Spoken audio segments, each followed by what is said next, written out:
Morning, Econ Scholars. Hope you had a safe and healthy spring break. Hope you were able to relax and have a little fun. But it's back to work, back to e-learning, and back to basically the final unit in AP Econ. So as Dr. Strange would say, we're in the end game now. We got one more unit to learn and new concepts and things like that to go along with it before the AP test. So I want to give you an update at least on what you can expect from the AP test. It's now May 21st. So May 21st is the AP exam. Okay, College Board has updates and things like that. And the AP test is going to be 2 free response questions. So multiple choice, if you've hated the multiple choice test so far, I got good news for you. It won't be any multiple choice questions. So hopefully you've liked the FRQs.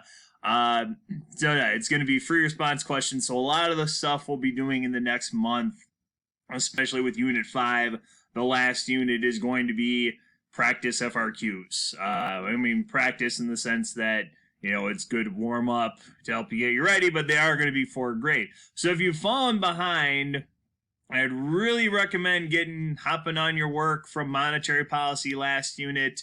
I think we still got 9 or 10 people who still need to take the test because I am going to keep assigning stuff.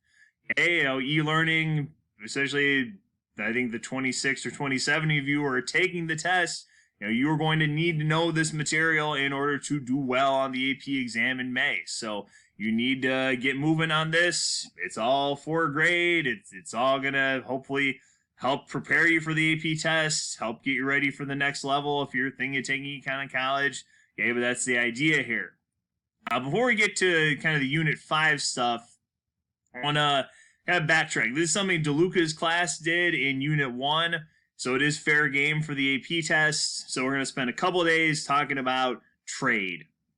And it'll be interesting to see, as somebody who, being econ in high school, taking macroeconomics and microeconomics in college, free trade was really the name of the game. It was kind of gospel when it came to learning this stuff and teaching this stuff. And it's interesting to see, what will happen in the next 15, 20 years after Trump's presidency, where he's kind of changed the game with trade, definitely changed trade policies, putting more tariffs, taxes on imports, limiting trade from other countries, things like that. What kind of impact that's going to have on econ scholarship. Putting that aside, what we're looking at is the kind of the glory of globalization and free trade for at least the first couple days, or how trade is supposed to work. And I guess one thing to think of, we've all had trades in the past where, let's say, Jocelyn is able to trade something awesome at lunch, a bag of Cheetos, and Jessica has a bag of Cheetos. She trades it to Jocelyn for like a fruit snack. And you think, wow, what a terrible trade for Jessica. What a great trade for Jocelyn. We've all had situations like that where we think, in a trade scenario, I've totally ripped off the other person. In trade, both sides are supposed to benefit. Both sides are supposed to get something that they want. Okay, and the way they do that is by finding the thing that they're good at, okay, and trading for something they're not good at. So like for Illinois, we're good at growing corn. So we could grow as much corn as possible, and then we sell the corn and use that money to buy something we can't grow, like avocados or papayas. So, we'll say papayas. We grow as much corn as we can, we focus on that, and we trade with Guatemala for their delicious papayas. And that would be an example of focusing on what you're good at and trading for the things you can't get on your own. So a lot of trade problems kind of focus on that. And this whole trade, the trade problems we're going to be looking at, a lot of it has to do with fractions. Hopefully you remember fractions from grade school, what's greater than, what's less than, and hopefully that'll help you figure out. Now, sometimes it's going to be really simple and straightforward. So we'll do an example here. We'll say, usually I ask the kids to come up with these examples, but we'll say we've got Jocelyn and Jessica. Okay, so we gotta set up a little table like this, and of course, toe rings per day, and try to think of another bizarre random product. We'll say friendship bracelets. Okay, so what you'll see today on today's homework is a table that kind of looks like this. Okay, so you got two products. In this case, we're doing toe rings, how many you produce per day, and friendship bracelets, how many you produce per day, Jocelyn and Jessica. So let's say we'll just start with an easy one. Say Jocelyn makes 40 toe rings per day, Jessica makes 20 toe rings per day, Jocelyn makes 10 friendship bracelets, Jessica make 30 friendship bracelets. You see a problem like this, it's clear, because we're talking about how much they're producing, Jocelyn is better at making toe rings. Okay, so she should focus on that. Jessica is better at making friendship bracelets because mathematically 30 is greater than 10. So Jocelyn should focus on making toe rings. Jessica should make friendship bracelets. They produce as much as they can, and then they trade with each other. Okay. Now that's a very simple, straightforward one. It gets more complicated when, for example, let's flip this a little bit. What happens if Jocelyn is better at both? Okay, what happens? So Jocelyn is better at toe rings. She can make twice as many toe rings as Jessica, and she can make 3 times as many friendship bracelets as Jessica. So then you think to yourself, well, she should just make everything, and Jessica should just go be homeless and live under Lower Wacker Drive. Okay, no, that's not the case. Economists argue that both sides can still benefit from trade. Jocelyn should focus on what she is the best at, and Jessica should focus on what she's not great at either, but she should focus on what she's, to butcher grammar here, least worst at. Jocelyn does what she's most best at. Jessica does what she's least worst at. So how do we figure that out? Well, this is what's called an output problem. And an output problem means we're talking about how much they're producing. So we're in toe rings per day, friendship bracelets per day. How much are you making in a day? Okay, so we're talking about how much you're producing. Okay, so the larger number, we would say, and you'll see this in the assignment today, Jocelyn has an absolute advantage in toe rings. She clearly makes more toe rings per day than Jessica. Okay, she has an absolute advantage in friendship bracelets. She makes 3 times as many friendship bracelets in a day. So she's definitely better at both. That's that absolute advantage idea. Okay, so you'll see that in practice problems today. If it's an output problem, okay, and you see somebody produces more, they have an absolute advantage.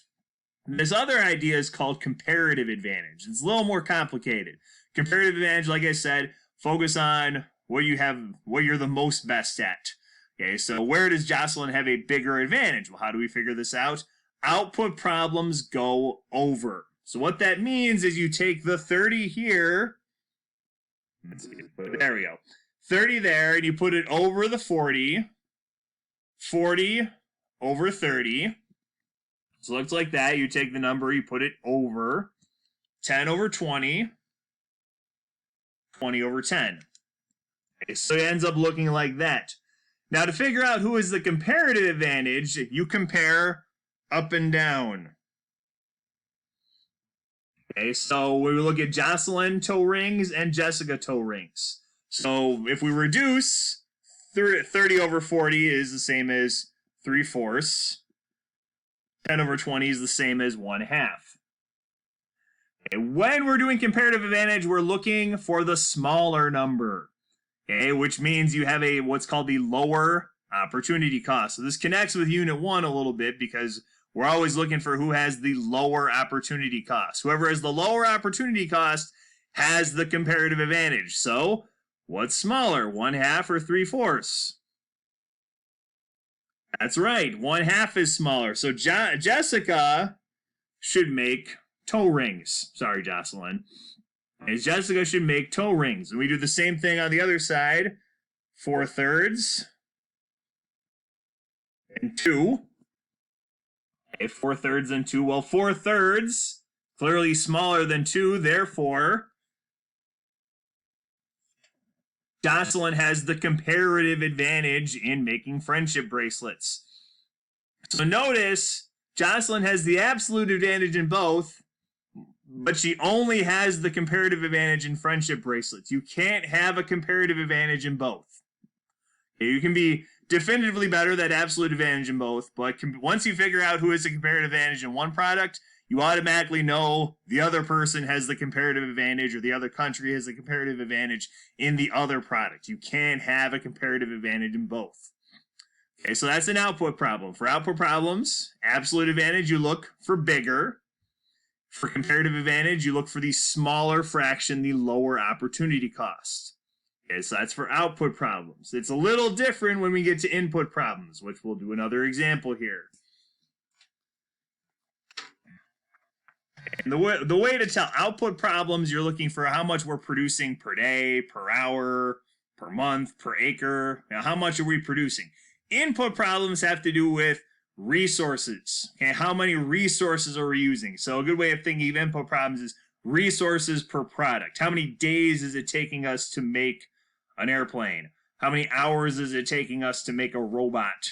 Okay, how many months is it taking us to build a house? Okay, those are how many acres does it take to grow a ton of grapes? Those are all input problems. So the product is in the denominator. Okay, so we'll do an example of an input problem here, and we'll have Gavin face off with Aaron. And we'll use agricultural products. So we're going to do, acres per ton of corn and acres per ton of, barley. Not interesting products there. Okay, so you set up your problem, looks like that. Acres per corn, acres per to grow a ton of barley. So let's say Gavin takes him 1 acre to grow a ton of corn and 3 acres to grow a ton of barley. Aaron, it takes 4 acres to grow a ton of corn and 6 acres to grow a ton of barley. Okay, so it's set up like that.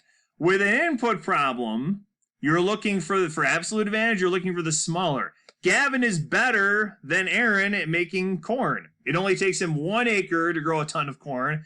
Aaron, it takes him 4 acres. So Gavin is better. For input problems, for absolute advantage, you look for the smaller number. Okay, so Gavin absolutely has an absolute advantage in both of them. 1 acre is less than 4. 3 acres is less than 6. Gavin is better at both. Okay. For comparison, so he has absolute advantage in both. Then the question is, well, who has the comparative advantage in what? For input problems, you go under. So output over, input under. So it looks like that. So you go under. 1/3 and 3 over 1. 4 over 6. 6 over 4. Okay, so you compare up and down. 1/3 versus 4/6. Well, 4/6 is the same as 2/3. Like so. So what's smaller, 1/3 or 2/3? 1/3. So Gavin has a comparative advantage in corn. And you look over here, 3 over 1, and that's 1.5 over here, 6 over 4. What's smaller? 1.5 is less than 3. So Aaron has the comparative advantage in barley. Okay. So with comparative advantage, always with comparative advantage, you're looking for the smaller number. Okay, probably the biggest trick to figure out, okay, the first thing you got to figure out, is this an input or an output problem? Okay, if it's an output problem, absolute advantage is bigger. If it's an input problem, absolute advantage is smaller. But in both cases, comparative advantage is always smaller because, as I said, comparative advantage means lower opportunity cost. A lower opportunity cost means you're more efficient, means you're better at making it. Okay, you're always going to go with who's more efficient at making the product. So you'll have 4 practice problems dealing with this. Email me any questions if you have it. We'll probably go through a couple of them tomorrow just to make sure we're on the same page. And then, we got 2 days of practice problems involving comparative advantage to hopefully help you understand this stuff. Okay, have a happy Monday. We'll see you tomorrow.